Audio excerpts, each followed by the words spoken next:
am the daughter of the Wolf King.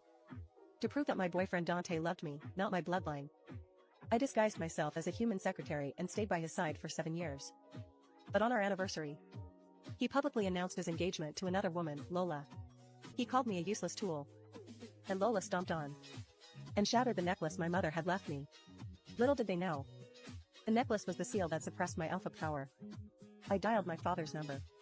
Dad, the game is over. Send a helicopter. For 7 years, I suppressed my power to pass as a human. The headline calls her his future Luna. All to prove my boyfriend, Dante, loved me for me, not my royal bloodline. Tonight, I see his face on a giant Times Square billboard. He's holding another woman, a waitress named Lola. My phone buzzes. It's a text from Dante. Meeting ran late, babe. Don't wait up. Love you. The lie is so lazy it's insulting. I go to his office to confront him. Lola is standing there, surrounded by the pack. Well, the secretary finally decided to show up. Did you come to clean the toilets? That's all a human is good for here. I keep my voice steady. Where's Dante? He's busy with the real Luna. Not a placeholder. Her eyes fall to the silver locket at my throat, a gift from my mother. You are prey, Serafina. And you are trespassing in the wolf's den. She rips the locket from my neck. She throws it to the ground and smashes it under her heel. A cheap trinket for a cheap human. But she has no idea what she's just done. That locket wasn't protecting me from them. It was protecting them from me. The air in the room instantly freezes. My eyes shift from brown to glowing liquid silver. They thought they were discarding a broken secretary. They just declared war on the royal family. I pick up my phone and dial the most feared number in the werewolf world. Papa. The masquerade is over. Bring the helicopters. The slap is wolf speed, but I see it coming and stand my ground. I have to play the part of the weak human until the very end. My rival Lola's hand cracks across my face, snapping my head to the side. I taste blood as my lip splits, but the entire lobby just watches in silence. I slowly turn my head back, my expression a mask of perfect calm. Is that the best you can do? Lola's eyes widen in shock. She expected tears, not defiance. You pathetic little thing. You want to know what your mate Dante really thinks? She pulls out her phone and shoves the glowing screen directly in my face. It's a text thread with him, the man I have loved for 7 years. His words are cruel, designed to break me completely. Don't worry about Serafina. She's just a tool. Useful, like a stapler. She has no soul. I read the next message, and my entire world shatters into a million pieces. She can't shift, Lola. And most importantly, she can't breed strong pups. I need a real wolf. I need you. A stapler. Baron. For 7 long years, I suppressed my true alpha aura for him. I took pills that made me sick, all to prove that love was stronger than power. But I was wrong. I gave up everything for a boy who sees me as office supplies. Another wolf, Bella, taunts me from the top of the stairs. He never loved you. You don't even have a scent. You smell like nothing. A small, cold smile touches my bloody lips as I hold Lola's gaze. Actually, 7 years ago, Dante followed me home like a puppy in heat. He couldn't stay away. He was young and confused. He probably just smelled your shampoo. No. He smelled the power I keep locked away. His wolf knew I was royalty, even if his human brain was as stupid to understand. Lola lets out a harsh, barking laugh, completely enraged by my confidence. Royalty? You? A real Luna would have ripped my arm off by now. She steps closer, her weak aura flaring as she leans into my ear. This is a world of predators, Serafina. And you are prey. I calmly wipe the blood from my lip, look at the red smear on my thumb, and then meet her eyes with a promise. You have no idea what a predator looks like, Lola. But you're about to find out. Her face twists in pure rage, and she lunges, her claws fully extended and aimed straight for my throat. On your knees. A sharp kick to the back of my leg sends me crashing to the marble floor. I, the heir to the Vidiello throne, am forced to kneel before a barmaid and her lackey. That's better. This is where you belong. Beneath us. She grabs a handful of my hair, yanking my head back to expose my throat. I should just tear your throat out right now. My own voice drops, vibrating with a power she can't possibly understand. Touch me again, and you will pray for a death I will not grant you. For a second, she feels it. The raw power crackling in the air around me. But then her eyes fall to the silver locket on my chest. What is this piece of trash? She rips it from my neck. You don't know what it is. That locket is a seal. The only thing keeping the monster inside me caged. A cheap gift from mommy? It looks just as pathetic as you. I lunge for it, but Bella stomps her heel on my hand, grinding it into the floor. Lola just smiles, dropping the locket onto the marble. She raises her stiletto high in the air. Oops. She brings her foot down with a sickening crunch. The ancient silver shatters into dust. For one heartbeat, I feel nothing but an agonizing emptiness. Then, the power hits me like a tidal wave. The barrier that held back my white wolf lineage for 7 years evaporates. The temperature in the room plummets as my true scent fills the air: frost, blood, and ancient power. I rise to my feet, all the pain gone. My eyes snap open, no longer brown, but glowing like twin silver moons. The two bullies stare back, their faces now masks of pure terror. What? What are you? I am your reckoning. My burner phone rings, shattering the tension in the room. Lola, the woman who stole my mate, sneers. Bella, get that phone away from her. Bella reaches out with shaking hands and pulls the phone from my pocket. It says, Papa, calling for Daddy to save you? Lola doesn't notice. She snatches the phone and puts it on speaker. But the guards by the door suddenly drop to one knee, their heads bowed in submission. Listen here, old man. Your daughter is a psycho stalker. Come get your trash. A sharp crack echoes from the phone, like a bone being snapped. The air in the room turns to ice. Who is this? The voice is a weapon, cold and sharp enough to make alphas tremble. I am the future Luna. She attacked me. I had to destroy her stupid necklace. You destroyed the seal? You broke the containment? Good. Put her on. Lola's arrogance crumbles into pure fear. Her hand trembles as she holds the phone out to me. She flinches when our fingers touch, as if I'm made of fire. Papa. My voice is no longer weak. It's heavy with the timbre of an alpha. The contract? And the omerta? With pleasure, Figlia mia. Look outside. Void. He betrayed the blood. He chose a whore over the crown. Finished. Burn them all to ash. A deep thrumming sound shakes the building as 5 military helicopters swarm the sky. Each one bears the golden royal crest of House Vidiello. You're human. You're just a secretary. You wanted a ceremony, Lola? My father brought fireworks. I am the White Wolf. And you're standing on my territory. The street outside erupts in chaos. 4 armored SUVs screech to a halt, blocking all traffic. Men in black tactical gear pour out, their movements precise and lethal. The revolving doors spin. They aren't security. They're the royal guard, the king's executioners. My ex-fiance, Dante, walks in. What is all the noise? I told the pilot not to land until... He's in a perfect tuxedo, beaming, expecting his surprise engagement party. He stops cold. He sees the guards kneeling on the floor. He sees his new lover, Lola, trembling in the corner. And then, he smells it. The scent of the white wolf hits him like a physical blow. His own wolf whimpers in absolute submission. He turns slowly and his eyes lock on me. I stand in the center of the room, looking stronger than he's ever seen me. Serafina? What did you do? Why do you smell like that? Lola runs to him, clutching his arm for protection. Dante. She's crazy. She called again. Look outside. Dante looks past me at the soldiers swarming the entrance. He sees the crest emblazoned on their chests. His face goes completely white. That's the king's crest. He turns back to me, a nervous sweat on his forehead. I laugh. A dry, humorless sound. Serafina, look, I know you're upset. I'll give you a severance package. $50,000. 50,000? My father spends that on wine for a single dinner. Dante frowns, his arrogance momentarily overriding his fear. Your father? Your father is a nobody. A human criminal. The glass doors of the lobby explode inward. A mountain of a man steps through the wreckage. It's Don Salvatore Vidiello. The Alpha King. His eyes are locked on the bruise forming on my cheek. 10 soldiers with assault rifles follow him, their weapons aimed at my boss, Dante. Don Salvatore? Is this about Jersey? I can explain. But the king doesn't even look at him. Who touched her? The room goes dead silent. The human secretary with the mysterious father. Who touched my blood? His voice is an alpha command, shattering the rest of the windows. Dante's eyes dart from me, to the king, and back to me. The pieces finally click in his head. No. It can't be. The king simply raises a hand. Kneel. It's not a request. Dante's legs buckle beneath him. He slams onto the marble floor, forced into a deep bow. His forehead touches the ground right at my feet. Get up, Dante. Why are you bowing to them? I slowly walk over to where Dante lies. Shut up, you idiot. That's the Alpha King. I place my foot on the back of his head. I press his face into the cold, hard floor. You wanted a wolf, Dante. Well, here I am. My ex-boss, Dante, is on his knees before me. This should feel like a victory. His forehead is pressed against the cold marble floor, his body trembling. But all I feel is a cold, hollow clarity. His new girlfriend, Lola, frantically tugs at his tuxedo jacket. Get up. Why are you kneeling to this old man? He's just a gangster. She is a fool. She doesn't understand. The man standing beside me is not just some gangster. He is my father.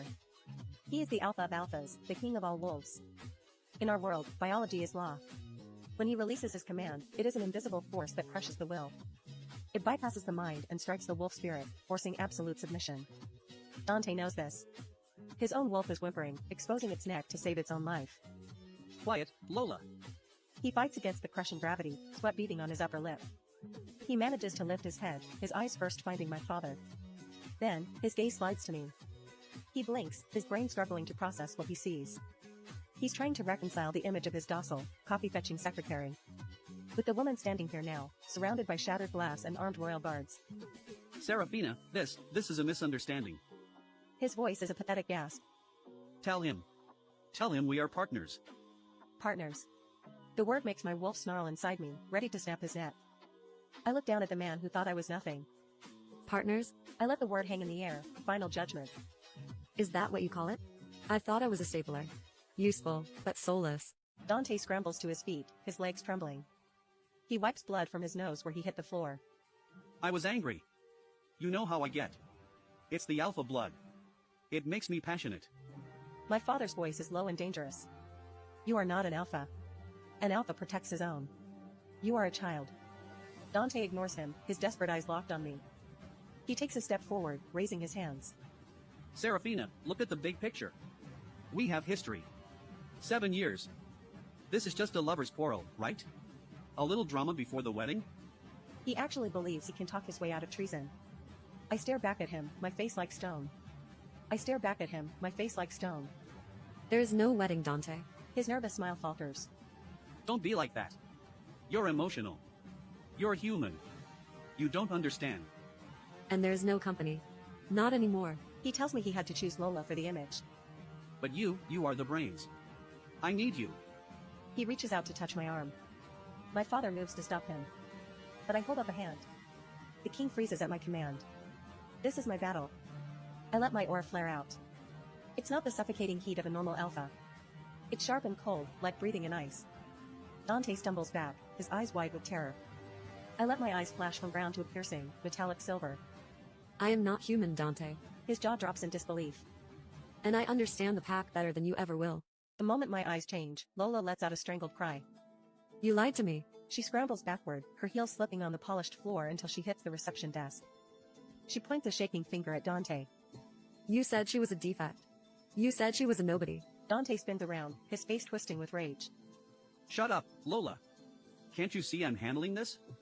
He turns back to me, his eyes darting between my face and the armed guards. I can see the gears turning in his head. He knows he can't fight his way out. So he decides to make a deal. Okay. So you're high blood. Vitiello blood. That changes things. He steps closer, his eyes intense. But listen, Serafina, you need me. I need you? The elders. They'll never accept a hostile takeover. They'll burn the ledgers and hide the accounts. He lowers his voice, trying to sound like an ally. But I know the codes. I know where the bodies are buried. He glances at Lola, who is sobbing in the corner. He lays out his disgusting proposal. Keep me on. As a figurehead. I'll manage the public face, you run the real power from the shadows. We split the profits 60-40. I get to be the alpha on paper, you get the control. Then, he looks right at the woman he was about to marry. And we dump Lola. She was just a prop anyway. I stare at him in utter disbelief. He isn't apologizing for breaking my heart. He is trying to restructure our relationship into a business partnership. He isn't begging for forgiveness after trying to have me killed. And that is the worst betrayal of all. Dante looks at me, then nods toward a terrified Lola. Sell her out. She's a liability. You and I, Serafina? We're assets. A power couple. Imagine what we could do with my network. He offers me a deal, a partnership. I laugh right in his face. Your network? His smug expression wavers. Dante, who do you think built your network? Who set up your companies? Who negotiated your deals? I reach into my pocket and pull out a satellite phone. The screen glows on my face in the dim light. I don't need your codes. I wrote them. The color drains from his face. He finally understands. Put the phone away, Serafina. If you make that call, I will blacklist you. You'll never work again. He thinks he can threaten me with a job. Work? Oh, Dante. I don't work for money. I own the mint. I start dialing a number I know by heart. It's the private line of his father, Carlo Moretti. The one man in this world he truly fears. Don't do it. I am an alpha. I command you to. He lunges toward me. But it's too late. I hit the speaker button just as the line connects. Dante? Is it done? Did you announce the engagement? The investors are waiting. Dante freezes mid-step. His mouth opens, but no sound comes out. He is trapped. I hold the phone up, my voice perfectly calm. It's not Dante. I pause, letting his father absorb the shock. I have Dante's father on the phone. My ex-fiancé stands beside me, shaking, mouthing the word stop. Serafina? The best secretary in New York. Is Dante too busy celebrating to call his old man? He thinks there's going to be a wedding. He has no idea what his son just did. There is no celebration, Alpha Moretti. I let the silence hang in the air. And there will be no wedding. What? What happened? Did the girl back out? He still doesn't get it. Dante backed out. He publicly rejected his fiancée to marry a bartender named Lola. That idiot. Who is the fiancé? We can pay her off. Everyone has a price. He thinks this is about money. He thinks he can buy my silence. Her price is your head, Carlo. The other end of the line goes completely silent. He tries to pull rank. But my rank is higher. Excuse me? Watch your tone, girl. You are speaking to an alpha. And you're speaking to Serafina Vitiello, I let my real name sink in. daughter of Don Salvatore Vitiello, the White Wolf, and the princess of the royal pack. I can almost hear his heart stop through the phone. A noise comes through the speaker. It's not a gasp or a choke. It's the sound of a man's entire world collapsing. And I'm the one who just destroyed it. Dante looks from the phone to me. The color drains from his face as he finally understands. He didn't just cheat on a girl. He declared war on the royal family. Vitiello? No, that's impossible. Serafina is human. My father's voice cuts through the speaker, cold as ice. On the other end of the line, I hear a chair overturn and glass shatter. She is standing right next to me. And she is bleeding because your son allowed a stray dog to strike her. Your Majesty. I didn't know. I swear on my life. Please. Mercy. Mercy is for the innocent. My daughter served your house for 7 years. Your son offered her a position as a whore. Dante snaps, his panic making him stupid. She's lying. She's trying to ruin me. You shut your mouth. You stupid, arrogant waste of blood. You have doomed us all. I hold up a hand, silencing them. I casually inspect my fingernails. We had a deal, Carlo. 7 years. He failed. I will fix this. I will kill him myself. I will bring you his head. Just please, don't purge the pack. But it's far too late for that. You have 1 hour to vacate the state. I hang up the phone. After that, any Moretti wolf found in New York is fair game for the royal guard. Dante stares at me, his world collapsing. You can't do that. You can't just evict a pack. I let a small, cold smile touch my lips. I just did. I take a slow step towards him. And now, I'm going to finish the trash. I watch as a harsh siren blares from Dante's phone. It's not a normal ringtone. It's the klaxon of the elders, a sound reserved for emergency pack votes. His hands are slick with sweat as he puts the phone to his ear. Father, listen to me. Silence. The voice on the other end is ancient and devoid of emotion. It's Elder Marcus. Dante Moretti. By unanimous vote of the Council of Elders, you are hereby stripped of your rank. Dante staggers back as if he's been physically struck. You can't do that. I am the heir. You are nothing. The elder recites the ancient laws like a death sentence. Your alpha blood is denounced. Your name is struck from the registry. You are rogue. With one final, brutal judgment, he delivers the ultimate punishment. If you step foot on Moretti land again, you will be hunted. The line goes dead. The entire lobby is silent. Every employee in the room, the receptionists, the analysts, the guards, is staring at him. Just minutes ago, they looked at him with fear and respect. But now, all I see in their eyes is disgust. In our world, a rogue is the lowest of the low. A wolf without a pack is a wolf without a soul. No. He drops his phone. It clatters on the marble floor. No. I am the alpha. I am the CEO. He spins around, his eyes wild with panic. He looks directly at the company security guards. The same guards who had hesitated to cross him just moments before. Kill them. Dante points a trembling finger at me and my father. But his guards don't move. Get them out of my building. I pay you. Attack. They keep their heads bowed, their eyes locked on the floor. Cowards. They know better than to attack the Alpha King for a pathetic rogue. His eyes are wild with madness. I'll do it myself. He crouches, his muscles tensing as he prepares to shift. It's a suicidal move. My father doesn't even blink. He simply raises a single finger. A physical wall of pure power slams into Dante. He is lifted off his feet and thrown backward. He flies across the lobby and smashes into the marble wall. The stone cracks on impact. He slides to the floor, gasping, his transformation stopped cold. My father looks down on him with utter boredom. You are not an alpha. You aren't even fit to be a beta. You are a mistake.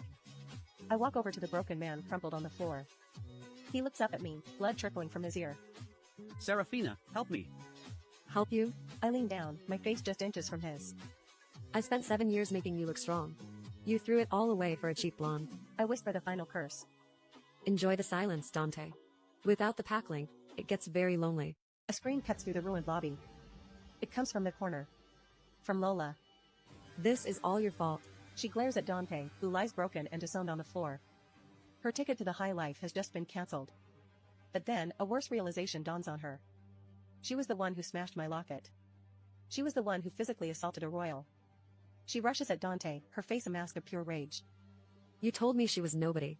You ruined my life. The so-called love of the century is over. Dante looks up at her, pure hatred in his eyes. He tries to scramble away, pointing a bloody finger at her. You used some Omega magic to cloud my mind. I loved Serafina.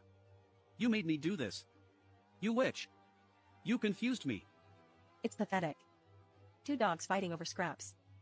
You liar. She lunges. Her claws extend from her fingertips, and she rakes them across Dante's face. He roars in pain and slams a fist into her stomach. They crash to the marble floor. They roll around, biting and scratching like feral animals. All their dignity is gone. My royal guards watch with stoic expressions. They are watching two selfish creatures tear each other apart. But I can smell their utter disdain. They got exactly what they deserved. And I didn't have to lift a single finger. Enough. He gives a sharp nod to his warriors. One yanks Dante up by the neck, lifting him off his feet. Two guards move instantly. The other grabs Lola by her hair while she kicks and screams. Get off me. I am the Luna. I am. The guard doesn't even blink. You are a criminal. He clamps a hand over her mouth, silencing her. Take them to the silver prison. His voice is pure ice. The council will decide their fate. I suspect it will be permanent. At that word, all the fight drains out of Dante. He looks at the exit, then his eyes lock onto mine. Tears stream down his face, but they're for himself, not for me. He spews pathetic excuses, his voice cracking. Serafina, please. I love you. I always loved you. I just watch as they drag him toward the door. It was the seal. I couldn't smell you. Please, baby, give me another chance. The 7 years we shared feel like a lifetime ago. They are mixed with the dust, broken beyond repair. My eyes fall to the floor, to the shattered pieces of my mother's silver locket. I deliberately step forward. My heel comes down hard on a shard of silver, crushing it into the ground. Some things cannot be fixed. I turn my back on the door, and on Dante Moretti, forever. Let's go, Papa. We have a kingdom to run. A rare, genuine smile softens my father's harsh face. He offers me his arm with a look of pure pride. After you, my queen. I walk out of the Moretti building. The glass doors behind me explode, shattering from the sheer pressure of my father's aura. The air outside is cold and smells of exhaust, but to me, it smells like pure freedom. Behind us, the empire I built for an ungrateful boy is crumbling into chaos. I can hear the frantic shouts of the staff and the endless ringing of phones that will never be answered. A convoy of black, armored SUVs waved at the curb, the royal crest emblazoned on their doors. My father, the Alpha King, opens the door for me. The crowd of onlookers gasps in absolute shock. An Alpha never opens a door for anyone, unless that person is their equal, or their superior. I slide onto the cool leather seat, and the heavy door thuds shut, sealing us inside. As the car merges into the chaotic New York traffic, I look down at my hand. I am still clutching the broken shards of the silver locket that suppressed my true self. I squeeze my fist tighter, welcoming the pain as the jagged edges slice deep into my skin. The sharp, metallic scent of my own blood instantly fills the cabin. It is the unmistakable, frosty aroma of the white wolf, finally unleashed after 7 long years. Serafina. Don't. He reaches out and gently pries my bloody fingers open. My palm is a mess of blood and the gray ash of the moonshade herb that once kept me hidden. We can fix it. I know a witch in New Orleans who owes me a favor. She can reforge the seal. You can go back to being normal. If that is what you want. I look at the blood staining my hand, feeling my wolf stir inside me, stretching her massive limbs. After being caged for so long, she purrs at the sight of the blood, happy to finally be breathing. No, Normal died back in that lobby. I killed the girl who wanted to be normal. I have to grieve her, Papa. But I will not resurrect her. A look of immense pride flashes in my father's dark eyes. Good. A queen should never bow her head. He pulls a silk handkerchief from his pocket and begins to wipe my hand, his tone shifting to deadly serious. Carlo has already surrendered. He signed over half his territory 10 minutes ago just to avoid a war with us. And more importantly, the council has approved the kill order for Dante. My father offers me the ultimate sanction for my traitorous mate, Dante. He suggests the kill order. It means any wolf in the world could hunt him down, tear his throat out, and face absolutely no legal consequence. You want to spare him? I stare out the window as we cross the Brooklyn Bridge, the cables slicing through the sky like the bars of a cage. No. Death is too easy. I see his face in my mind, twisted with fear and the fake love he pretended to have for me for so long. If he dies, he becomes a tragedy. A martyr of love gone wrong. I won't allow that. I want him in the silver prison. My father raises an eyebrow, a flicker of surprise on his face. This punishment is far crueler than a quick death. The silver prison is a facility built entirely of silver-infused concrete, a substance that is pure poison to our kind. It burns the skin on contact and weakens the wolf spirit, keeping the prisoner in a constant state of low-level agony and nausea. It completely prevents shifting. It is a living hell designed to break the strongest of werewolves, piece by piece. A life sentence? Life. Let him rot. Let him feel his wolf wither away day by day. Let him think about every single mistake he made. And the girl? Lola? The waste. The waste is the lawless territory outside the city limits, a barren stretch of land inhabited by feral rogues. These are wolves who have lost their minds to bloodlust. A weak, cosmetic wolf like Lola wouldn't last a single night. It shall be done. The car slows as we reach the midpoint of the bridge, and the driver lowers the window, letting the wind roar in. I hold my hand out into the gale. In my palm sit silver shards and gray ash, heavy with 7 years of memories. 7 years of making coffee. 7 years of fixing spreadsheets. 7 years of loving a man who saw me only as a tool. Goodbye, Serafina the secretary. I turn my hand over. The metal and ash fall, swallowed instantly by the wind and the dark currents of the East River below. I pull my hand back inside as the window rolls up. I look in the rearview mirror, meeting my own gaze. But my eyes are no longer the soft brown of a human. They are not the eyes of the woman who was betrayed. They are glowing with a steady, liquid silver light. The eyes of a queen who has come to claim her throne. Drive. We have assets to seize. 6 months have passed. I have come to the silver prison. For a regular wolf, it is pure agony. The very walls are a weapon, infused with enough silver to make a wolf's skin crawl. My father follows me, silent, as my heels click down the corridor like gunshots. A grim-faced warden stops at a heavy steel door. He turns the key, and the smell hits me like a physical blow. Cell 784. It is the stench of urine, sweat, and rotting flesh. It is the smell of despair. Huddled in the far corner is a man I barely recognize. It's Dante. His voice sounds like grinding glass. His expensive tuxedo is nothing but rags hanging off a skeletal frame. His skin is a mess of weeping sores from the constant silver exposure. He squints as the light floods his cell, his eyes milky and weak. Serafina? He scrambles forward on his hands and knees, not caring that the floor burns him. His hands grip the bars, his face a mask of desperate hope. I stand perfectly still, just beyond his reach. You came. I knew you would. You're here to get me out, right? I look down at this broken thing. You forgave me? I've learned my lesson, baby. I swear it. But that man is gone. I search his face for the ambitious, charming man I was supposed to marry. Please, just get me out of here. All I see is a monster paying for his sins. He weeps, a grotesque smile stretching his cracked lips. I look into his ruined eyes, and feel nothing. The man I loved is dead. You're just what's left to rot. I stand before the iron bars of the dungeon. Inside, a broken creature kneels in the filth. It's Dante, the man who betrayed me. He looks up, his face a mess of tears and hope. Serafina, you came. You came for me. I give him a cold, empty stare. He freezes. I didn't come to save you, Dante. I came to make sure you were still suffering. What? His jaw drops, but I'm not finished. A pathetic wail escapes his lips as he shakes his head. I've dissolved the Moretti name. It doesn't exist anymore. Your father is in exile. Your legacy is dust. No, you can't. We were partners. We were going to rule the city. I almost laugh at the memory. I am ruling the city. I let the words hang in the stale air. Alone. With that, I turn my back on him and walk away. Wait. Don't leave me here.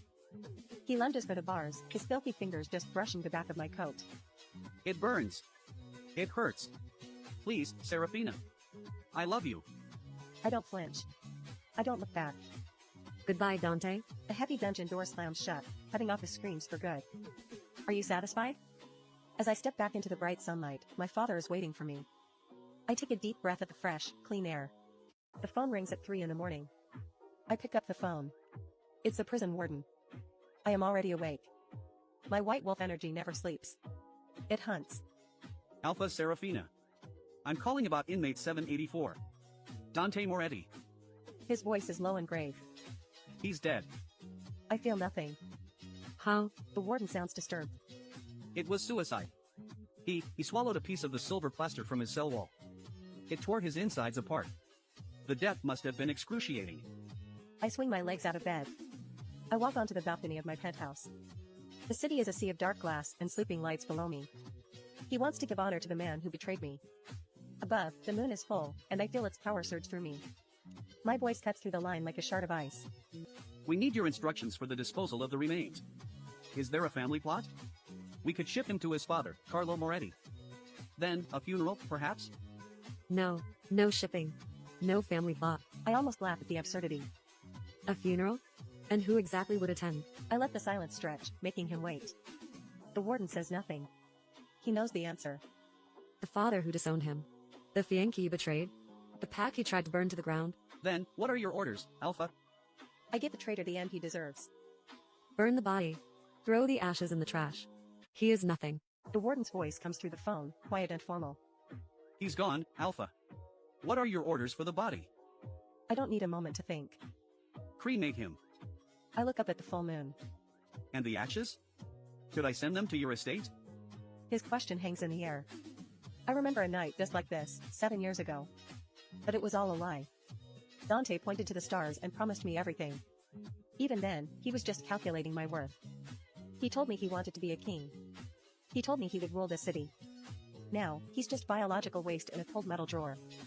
I lift the phone to my lips again. No. You will not send them to me. Treat his ashes as medical waste. Dispose of it with the rest of the refuse. Understood, Alpha. The line clicks dead. I stand on the balcony, feeling the cold night air. There is no crack in my heart. No pain. Just the feeling of a long, terrible story finally ending. The masquerade is truly over. I know she is right. I stare out at the city lights below. My city. The false king is dead. I grip the iron railing, my knuckles turning white with pressure. Long live the queen. My family lawyer, Marcus, enters my office. He drops a thick stack of documents on my desk. The deed to the Moretti estate. The ancestral lands. This is it. The final step in my revenge. With one signature, their home of 50 years becomes mine. I plan to bulldoze their manor to the ground. And build a training center for my warriors on the ashes. I pick up my pen. I sign the papers without a second thought. The ink dries, black and permanent. Their legacy is officially erased. But just as I'm savoring my victory, Marcus speaks. There is one more thing. He reaches into his briefcase. My breath catches in my throat. He pulls out a clear plastic evidence bag and places it on the desk. Inside is a ring. It's a gaudy thing. A huge, fake diamond on a cheap gold band. I recognize it instantly. It's the engagement ring my ex, Dante, bought for another woman, Lola. The same ring he used to humiliate me on the giant screens in Times Square. The symbol of my greatest heartbreak. Why are you showing me this trash? It was found among his personal effects. At the prison. I stare at him, confused. Then he delivers the final, shocking piece of information. He kept it under his pillow. Under his pillow? Why would he keep the symbol of his betrayal so close? My second-in-command, Marcus, places a small bag on my desk. Inside is a ring from my ex-mate, Dante. A symbol of his betrayal. Take it away. A wave of nausea hits me. I don't want it near me. What should I do with it, Alpha? Melt it for the gold? I let out a harsh, barking laugh. Gold? Marcus, knowing Dante, that thing is cubic zirconia and brass. I pick up the bag with 2 fingers, like it's poison. Melt it. Cast it into bullets. But I have a much better idea than just selling the scrap metal. Bullets, Alpha? Yes. Silver-tipped hollow points. I drop the bag back onto the desk with a thud. Keep them in my personal armory. The symbol of his love will now become my weapon. If any rogue ever tries to claim the Moretti name, we will use Dante's legacy to put them down. Marcus just nods. He knows better than to question me. Very well, Alpha. No one argues with me anymore. I stand and button my blazer, my mind already on my new empire. Prepare the car, Marcus. I'm going to the docks. The docks? That is a rough area, Alpha. It smells of fish and diesel. He thinks I should leave it to my managers. But he doesn't understand the new me. I walk to the door without a second glance. It is my territory now. And I want to see what I bought. I drive my SUV onto the cracked pavement of Moretti docks. The air smells of rot, salt, and diesel. Burly workers stop and stare. They sense my power before I even step out of the vehicle. I open the door, my white heels a stark contrast to the oil-stained ground. A foreman runs over and bows his head. Alpha Serafina. We weren't expecting you. Clearly. I walk toward the main office, a corrugated metal shop. This is where I used to work. Where I spent 7 years balancing Dante's books while he played video games. I push the door open without knocking. A young man sits in a chair, my old chair. His feet are propped up on the scarred wooden desk. Hey! You can't just walk in here. This is private property. He's too young, too dull to recognize my scent. The Moretti arrogance is a family trait. Who are you? I'm the manager.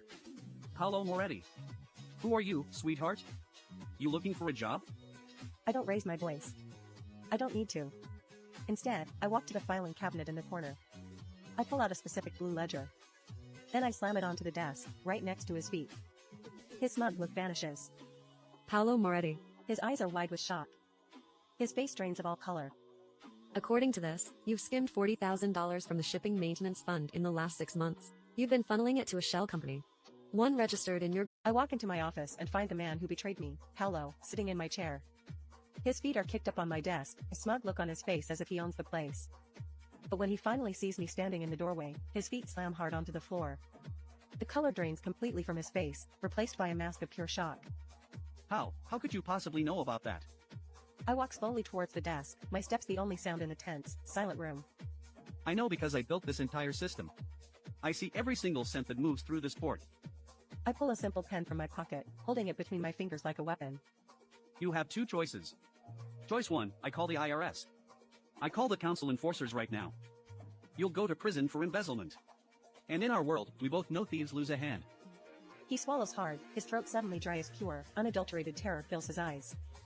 Choice 2, you get out of my chair, you walk out that door, and you never step foot in New York again. His panicked eyes dart from the incriminating ledger on the desk to my unblinking, cold stare. The realization dawns on him, he is not dealing with a brute, but with the architect of his own demise. I'm leaving. I'll leave right now. He scrambles backward out of the chair, tripping over his own feet in his desperate haste to escape. He runs out the door without a single look back, a coward fleeing from justice. I look at the empty chair he abandoned, a symbol of his pathetic reign. The leather is cheap, cracked, and peeling away at the arms. I sit down, and the entire frame groans loudly under my weight. It isn't comfortable. It smells of stale coffee and Paolo's cheap, disgusting cologne. But as I lean back and place my hands on my desk, it feels better than any velvet throne in the world. Because it is mine. I fought for it, and I earned it back. Just then, the heavy office door opens behind me. I spin the chair around and see my father standing there, framed by the harsh light of the docks. You look comfortable in that chair, my daughter. I am. It's where I belong. Good. The council is waiting. They are ready to officially recognize the annexation and your authority. They are finally ready to bow to their queen. Then let's go, Papa. I have a kingdom to rule. I stand on a warehouse roof, the wind whipping at my hair.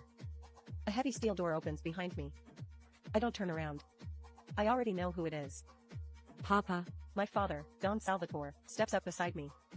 He doesn't look at me like this little girl anymore. He looks at me like a fellow predator. It is confirmed. The crematorium has finished their work. I nod, my eyes fixed on the horizon. There is nothing left of Dante Moretti but ash and smoke. I wait for my heart to shatter. I wait for the agony of our broken mate bond to tear through me. But there is nothing. How does it feel? The bond snapping. I place a hand over my chest, feeling the steady, slow beat of my own heart. It feels quiet. I look at my father. For 7 years, his feelings poisoned mine. His greed.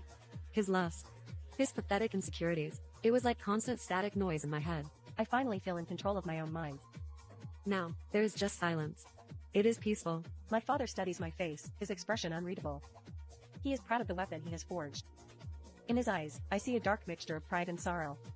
But I think he is terrified of what I become. My father watches me on the balcony, his expression pained. You have become hard, Serafina. The world forced you to become a warlord before you could be a woman.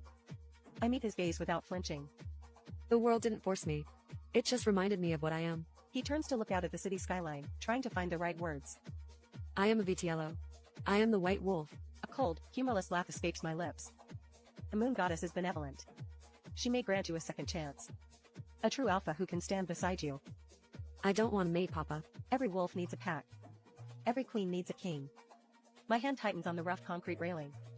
They give you a soft underbelly that enemies can target. No. Mates are a weakness. I watch a crane below, hoisting a container marked with our family crest. Power is cold. But power doesn't lie to you. Power doesn't cheat on you with the secretary. Power doesn't look at you with disgust because you won't shift. I choose power. The silver in them begins to glow, burning away the past. But she is gone. I turn to face him, letting him see the truth in my eyes. My father looks at me, searching for the little girl I once was. Then let us go. The Council of Elders is waiting. He offers me his arm, an ally pledging his support. He nods slowly, his worry replaced by a deep, profound respect. I take it. Let's not keep them waiting. A cruel smile plays on my lips. I hate it when my dinner gets cold. My father reaches for the boardroom door. No. I place a hand on his arm, stopping him. I open my own doors. He steps back with a small smile. I shove the heavy oak doors open myself. They slam inward, announcing my arrival. Inside, the 5 elders, the rulers of the underground, are waiting. They control the entire city. I let my white wolf aura flood the room. The temperature in the room instantly drops. It is the scent of an apex predator entering a den of jackals. Slowly, reluctantly, the powerful alphas are forced to their feet. Tradition says you stand for a royal. I walk to the head of the table, to the supreme alpha's empty chair. But I don't sit. I stand behind it, gripping the backrest, making them wait. I can hear their hearts beating faster. Sit. They all obey. All but one. Don Rossi remains standing, his face red with rage. He refuses to even look at me, speaking directly to my father. With all due respect, Don Salvador, this is highly irregular. The Warrior Guild has never been led by a woman. The men are uneasy. My father just leans against the wall and checks his watch, completely unbothered. I tap one finger on the leather of the Supreme Alpha's chair. The sharp sound cuts through the silence. Don Rossi. The alpha of the Rossi family points a finger at me. I don't give them one. Wolves respect strength. How can a girl who spent 7 years fetching coffee command a legion of killers? The other alphas look at me, expecting an explosion. Is that your strength, Don Rossi? Instead, I slide a single photograph across the mahogany table. He looks down. The color drains from his face. This is... I lean forward, placing my hands flat on the table. It's a photo of him meeting with the Russian mob, a forbidden act of treason. Treason. You owe the Russians $3 million. You were going to sell them our ports to pay your gambling debts. I let my eyes flash silver. I don't need to beat you in a fistfight to kill you. I can freeze your accounts, expose your debts, and hand you to the Russians before lunch. Or, you can sit down, shut up, and sign the contract. He stares into my eyes and sees his own destruction. His defiance shatters. I apologize, Alpha Serafina. I spoke out of turn. Slowly, he sinks back into his chair. He lowers his head, exposing his neck in submission. I pull out the heavy chair at the head of the table and sit down. It's a throne, and it's mine. My father, standing against the wall, takes the seat to my right. Long live the Queen. The elders in the room echo his words, their voices trembling. Long live the Queen. I ignore them and open the folder in front of me. Now, let's discuss the future.